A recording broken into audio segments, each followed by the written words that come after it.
Hello and welcome back to the Racing Legend 1234 YouTube channel. And today we are doing another video in the series of Reddit React.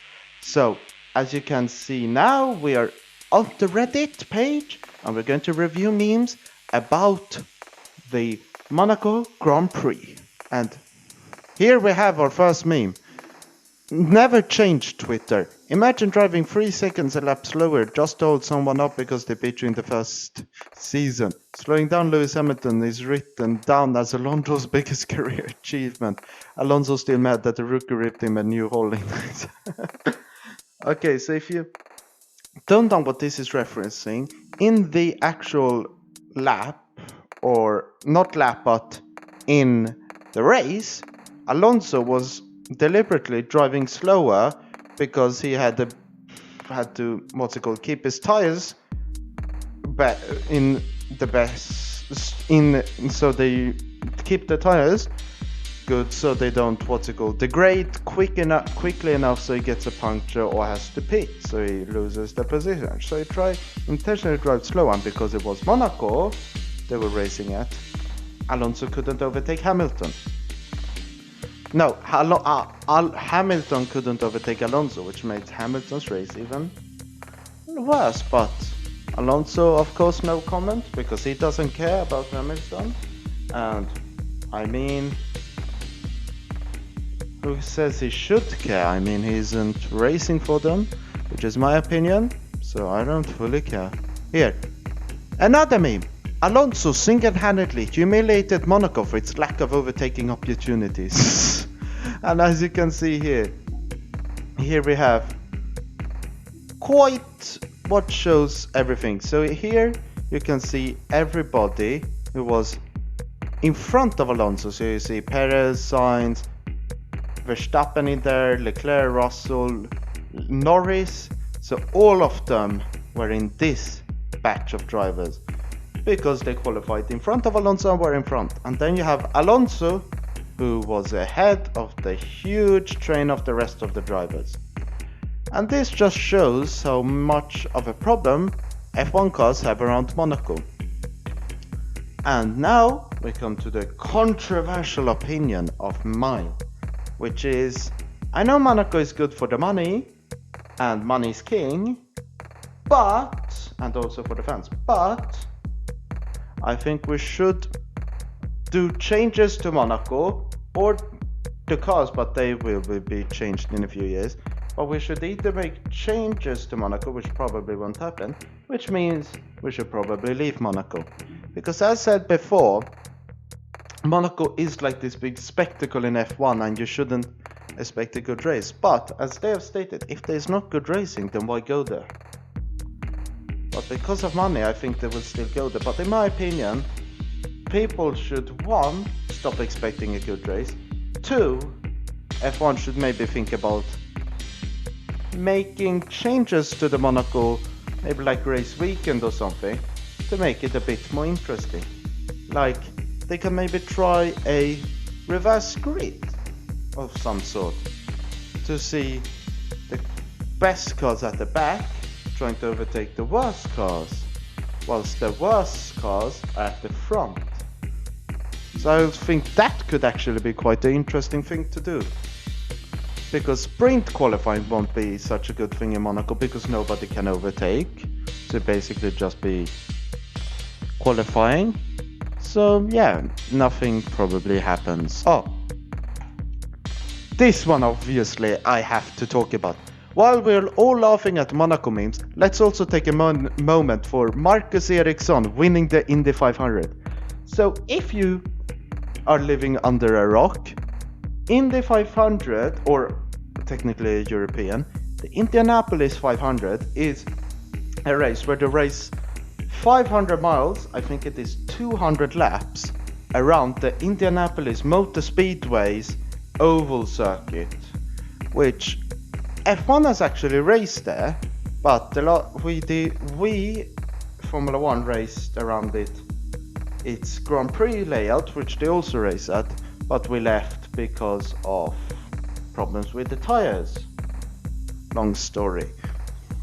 But they raced in this Indianapolis Motor Speedway for a long time in IndyCar in America. And Marcus Ericsson, if you don't know, used to be in Formula 1 since I believe it was like not early 2000, but like 2008, 2009, he was around there. And then he started racing. And his highest position in an F1 race, if I remember correctly, was 8th.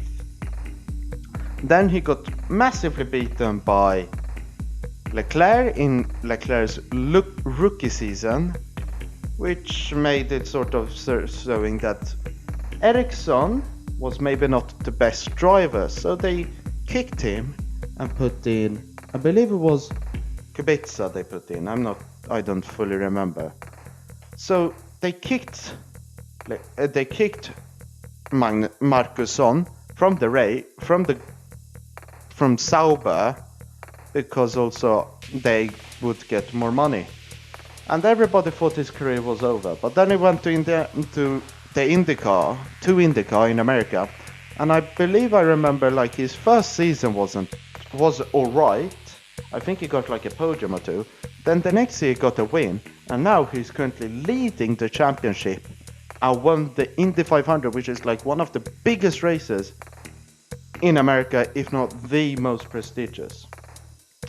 Which means also that he's technically a better IndyCar driver than Alonso. Quite shocking to say that Ericsson might be that. But also, Ericsson here might also be considered as one of the better Swedish drivers of all time.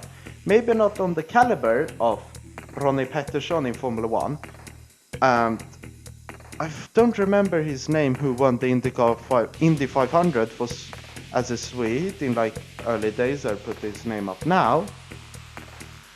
But also you have Stig Blomqvist and other Swedes in rallying, of course. So it's quite interesting to see that he might be the best Swedish IndyCar driver of all time, but maybe not the best of all time. And seeing where he came from, I think is really appreciative and very good. Sad pit stop noises. You can't defeat me. Ferrari. Christian Horner. I know, but he can. Ferrari. So if you didn't watch the Monaco Grand Prix again, we talked about Alonso. But Ferrari came back to their old roots. And when I mean old, I mean like 5 years ago. But they started making pit stop mistakes. And if you don't remember, because it was when I started to watch Formula 1 and became interested in motorsport in 2017, that was the first season I followed. Ferrari were okay. They had the best car, a bit like Red Bull had last year, and Hamilton was fighting Vettel, unlike Hamilton and Verstappen last year. They were fighting, and Ferrari's strategy was really questionable at the time, because they would make these weird decisions and it'd screw up Vettel, it would screw up Kimi Raikkonen, and then I don't think Leclerc got screwed up a lot because he came a bit later, but it looks like they've gone back to their older roots, which is a pity, because obviously I wouldn't like to see Red Bull win again. But it was just Ferrari's fault, and there are a ton of videos on it which have been released. Just search up Ferrari Monaco Grand Prix and then you'll see all of the videos on it. But thankfully Leclerc finished the race and he got some good points. Glad he had some stellar support along the track. The Williams points, when they see some fans waving blue flags along the track, they love me. So if you didn't know, Leclerc I believe it was behind Alexander Albon, and Albon put it on, said that it was after the race that he should have been in front because that would have meant there would have been better pace between them. But Albon was shown blue flags and deliberately didn't allow Leclerc through, which made Leclerc lose a ton of time. Which is a very big shame, because Leclerc was really pushing Verstappen for third until that happened. And even if I know Tomo F1, he said this on Twitter. He said something like, I love Albon, but what he did was quite questionable. Because if you're shown blue flags, you should, as Vettel said, blue flag, the car who's quicker and trying to lap you should be allowed to lap you without any struggles. And I know it's Monaco, but he should have also allowed him to overtake and not deliberately been in front, which is a big pity. This will be a good video to watch to see the classic pool tradition come back to the Red Bull motor house in Monaco.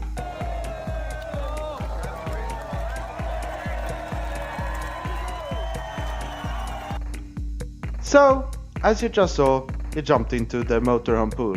And as that we have seen before, I remember Christian Horner jump in there basically naked, just had a thing around him. Ricciardo has done so when he won in 2018, I believe it was.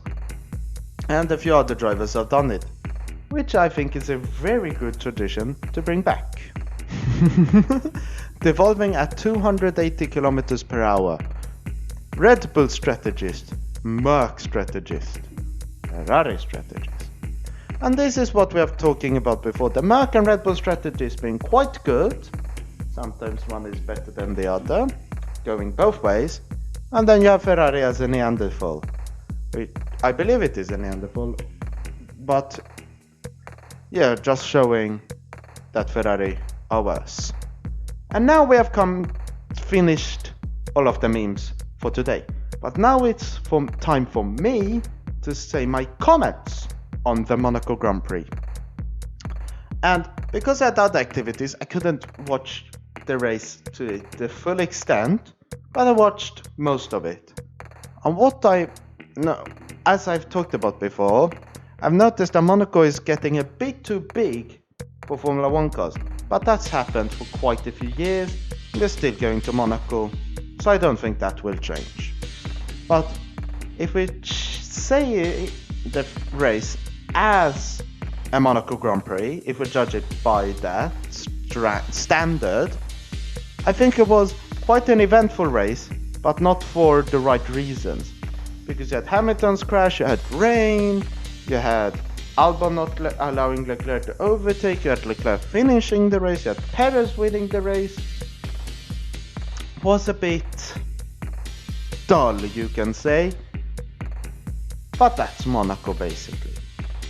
Next race will actually be in Azerbaijan in 2 weeks. Hopefully it will be really eventful, and mark my words, Hamilton will get the podium. My prediction. But speaking of videos, what will my next video be on? My next video, as we are speaking about videos, my next video will be on Le Mans. And I know if you're a avid video watcher of mine, you might know that I've released a video on Le Mans before. But since the channel has grown a little bit, and then I mean a little bit, but my video standard has been growing a little bit, I will be doing another review, but in higher quality. So every one of you can actually enjoy the video. But until then, I've been Racing Legend, you've been my amazing. Thank you for watching. Goodbye!